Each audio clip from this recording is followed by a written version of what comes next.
Assalamualaikum warahmatullahi wabarakatuh. Jumpa kembali dengan saya Armasari Ningsih. Kali ini kita akan membahas video kita yang kemarin mengenai bagaimana udara dapat keluar masuk dari tubuh manusia dan berapakah frekuensinya. Nah, saya yakin semuanya sudah mencoba aktivitas yang ada di video kita sebelumnya. Kita akan bahas di video kita kali ini.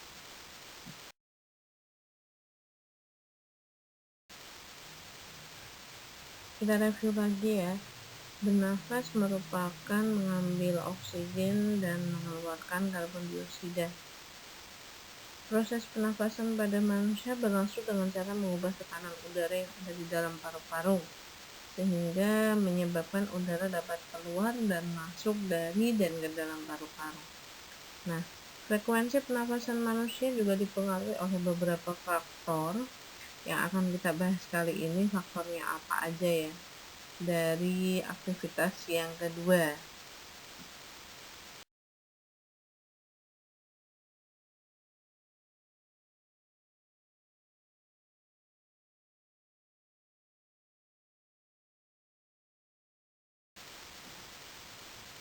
Untuk mengetahui atau menjawab apakah pernafasan manusia dipengaruhi oleh tekanan udara, kita lihat di aktivitas yang pertama ya, mengenai botol plastik kosong yang kita uji coba dengan cara ditekan lalu dikurangi tekanannya dan dibiarkan begitu saja sambil tangan kita ada di atas botol untuk merasakan adanya aliran udara.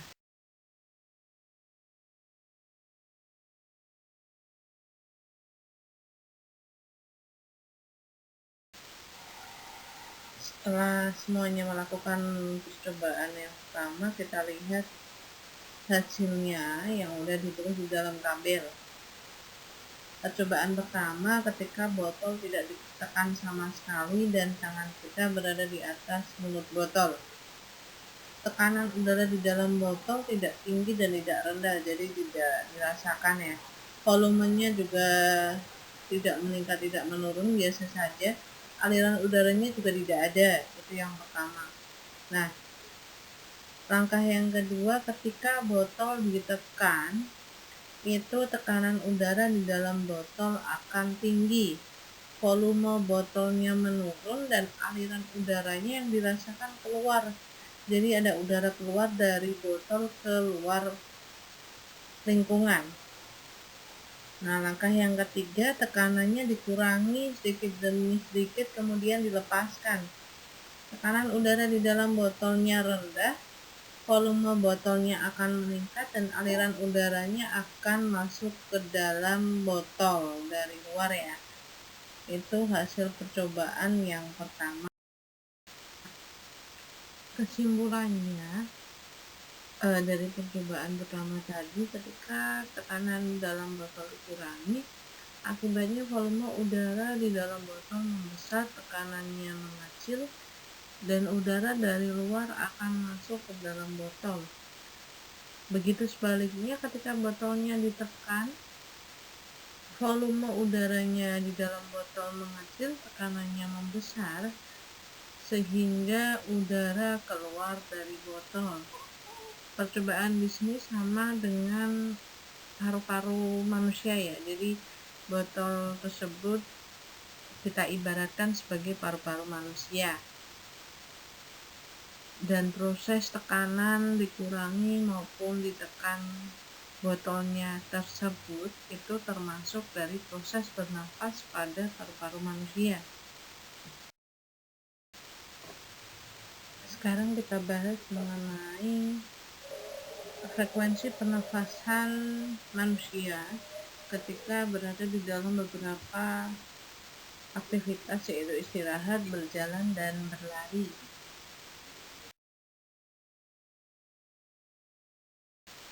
Pada percobaan kedua atau aktivitas kedua di sini, kita akan membuktikan bahwa frekuensi manusia itu berbeda-beda bergantung dari beberapa kondisi tubuh manusia dan lain sebagainya. Kita lihat nanti hasil dari percobaannya. Nah, langkah yang pertama di sini kita harus coba menarik nafas dan menghembuskan nafas secara perlahan-lahan dan teratur, itu dihitung 1 kali ya. Nah, untuk yang pertama ketika kita duduk, jadi ketika kita duduk kita akan menghitung frekuensi pernafasan kita selama 1 menit dan jangan lupa dicatat. Yang pertama. Yang kedua,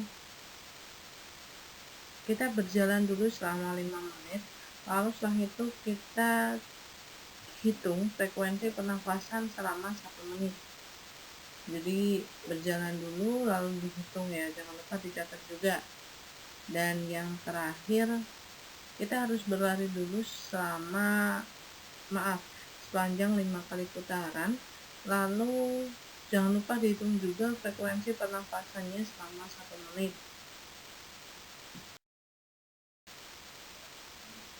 Tabel di sini menunjukkan hasil dari percobaan yang kedua, yaitu duduk.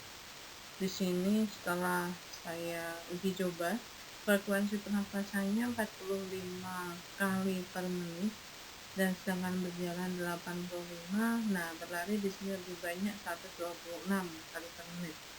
Jadi dari tabel ini kita bisa lihat bahwa jenis aktivitas manusia mempengaruhi banyaknya frekuensi pernafasan.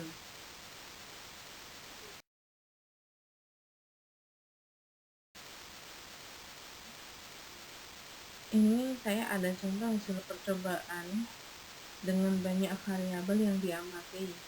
Jika kalian di rumah ada beberapa anggota keluarga, ada kakak, ada adik, ada ayah, ada ibu, ada nenek, silahkan dicoba untuk beberapa anggota keluarga yang berbeda usianya, berbeda jenis kelamin, untuk mengikuti aktivitas yang kedua ini, percobaan yang kedua ini ya.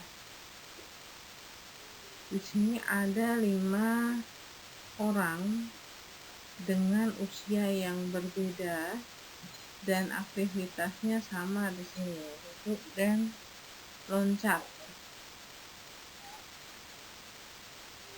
Di sini kita bisa lihat bahwa usia paling tua yaitu 14 tahun dengan aktivitas duduk di sini 75 frekuensinya per menit, yang loncat 132 per menit. Dari tabel di sini kita bisa lihat bahwa usia juga mempengaruhi hasil frekuensi pernafasan manusia. Semakin tua usianya di sini berarti akan semakin rendah frekuensi pernafasannya. Nah, semakin kecil usianya akan semakin tinggi. Nah, di sini ada usia yang sama yaitu 12 tahun dan 13 tahun. Kita bisa lihat yang 12 tahun dulu ada laki-laki dan ada perempuan. Nah, kita bisa lihat di sini. Yang laki-laki frekuensi pernafasannya lebih tinggi daripada perempuan. Jadi, jenis kelamin juga mempengaruhi banyaknya frekuensi pernafasan manusia. Bahwa jenis kelamin laki-laki lebih besar frekuensi pernafasannya daripada perempuan. Nah, di sini ada juga yang usianya sama, Siti Aisyah dan Agus Tiniwati. Di sini perbedaannya sedikit ya. Jadi aktivitas sama loncatnya, frekuensi pernafasannya hampir sama. Yang duduk 78 untuk Siti Aisyah, lalu 77 untuk Agus Tiniwati. Yang loncat 135 untuk Aisyah dan 140 untuk Agus Tiniwati.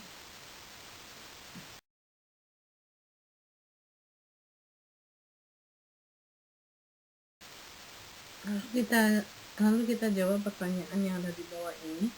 Yang pertama, apakah sama frekuensi pernafasan pada saat duduk, berjalan, dan berlari? Jawabannya berbeda, karena hasil dari percobaan yang sudah kita lakukan itu juga berbeda.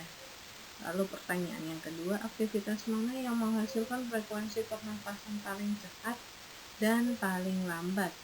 Untuk frekuensi tercepat ketika berlari ya, dan paling lambat ketika duduk.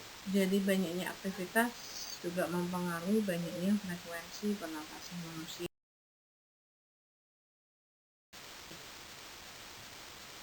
Kesimpulan dari percobaan kedua, bahwa frekuensi pernafasan manusia bergantung dari aktivitas yang dilakukan. Selain itu juga ada faktor jenis kelamin, faktor usia, dan faktor posisi tubuh yang mempengaruhi hasil frekuensi pernafasan manusia.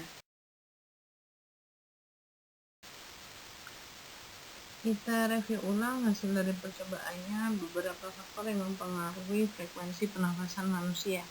Yang pertama ada usia. Usia yang lebih muda akan membutuhkan energi yang lebih banyak, sehingga frekuensi pernafasan orang yang lebih muda itu lebih banyak atau lebih cepat daripada frekuensi pernafasan orang yang usianya lebih tua. Lalu yang kedua ada jenis kelamin. Laki-laki memiliki banyak aktivitas dan memerlukan energi lebih banyak daripada perempuan, sehingga frekuensi pernafasan laki-laki lebih cepat daripada perempuan. Lalu yang ketiga ada aktivitas. Orang yang bekerja dan beraktivitas lebih banyak, maka frekuensi pernafasannya juga akan tinggi daripada orang yang memiliki aktivitas yang sedikit. Lalu faktor yang selanjutnya yaitu suhu tubuh. Ketika kedinginan, tubuh akan melakukan banyak pembakaran dan akan menghangatkan tubuh. Pada saat demikian, tubuh memerlukan banyak oksigen lebih banyak.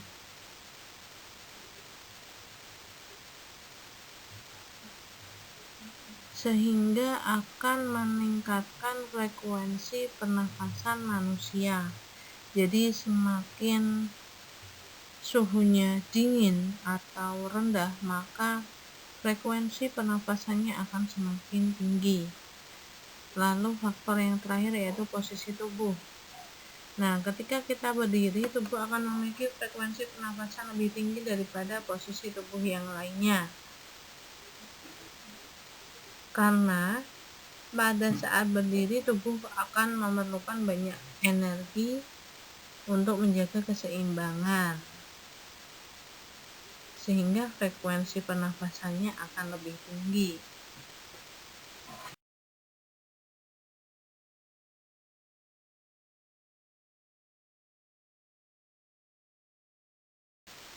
Terima kasih banyak, sekian dari saya mengenai video pembahasan percobaan pada sistem pernafasan.